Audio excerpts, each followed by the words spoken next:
Hi friends, ఇట్లా గోధుమ పిండి కలుపుకొని ఉప్పు కొంచెం ఆయిల్ వేసి కలుపుకొని ఇట్లా ముద్ద చేసుకొని ఇట్లా ముద్ద చేసుకొని పక్క పెట్టుకోవాలి. తర్వాత ఇదేమో కొబ్బరి పొడి, చక్కెర, కొంచెం ఇలాచి వేసి దంచేసుకోవాలి. ఇట్లా గజ్జకాయలు చేస్తున్న ఆయిల్ పిండి ఇలా చేసుకోవాలి. అన్నీ చేసుకొని లాస్ట్కి పొయ్యి మీద నూనె పెట్టుకొని కొంచెం వేసుకోవాలి. చిన్న మంట పెట్టుకొని వేయించుకోవాలి.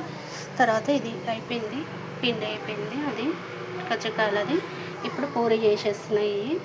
ఇంతవరకు పూరి చేసేసి అందులో వేసేస్తా. అయిపోయినాయి. ఇట్లా చేసుకోవాలి. మళ్ళీ పెడతాం. ఇట్లా పూరీలు చేసుకోవాలి. మిగతా పిండి పూరీలు చేసుకుంటే మంచిగా ఉంటుంది. టేస్ట్గా తినచ్చు. పిల్లలు కూడా ఎవరైనా తినచ్చు. ఈ పూరీలు చేసుకొని పక్క పెట్టుకోవాలి. తర్వాత ఒక్కొక్కటి చిన్నగా వేసుకోవాలి. కజ్జికాయలు స్లోగా వేసుకోవాలి. మీద పడుతుంది నూనె.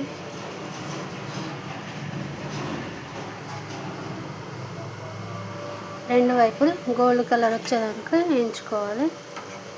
ఒకవైపు అయినాక ఇట్లా ఆయిల్ పొంగుతుంది. వేలైనా పొంగేస్తుంది. గోధుమ పిండి కదా, తొందరగా పొంగుతుంది. లోపల కొంచెం ఉడకాలి కదా పిండి. ఇలా ఉడికించుకోవాలి. అటు ఇటు రెండు సైడ్లు వైపు ఇట్లా గోల్డ్ కలర్ వచ్చేదానికి వేయించుకోవాలి. లైక్ చేయండి, షేర్ చేయండి, బెల్ కొట్టండి, కామెంట్ పెట్టండి ప్లీజ్ ఫ్రెండ్స్. తెలంగాణ కజ్జికాయలు మనం ఇంట్లోనే వేసుకోవచ్చు. బయటకంటే అడ్డమైన నూనె వేసి వేస్తారు. మనమైతే ఇంట్లో అయితే ఫ్రెష్ నూనెతో చేసుకోవచ్చు. చాలా బాగుంటుంది.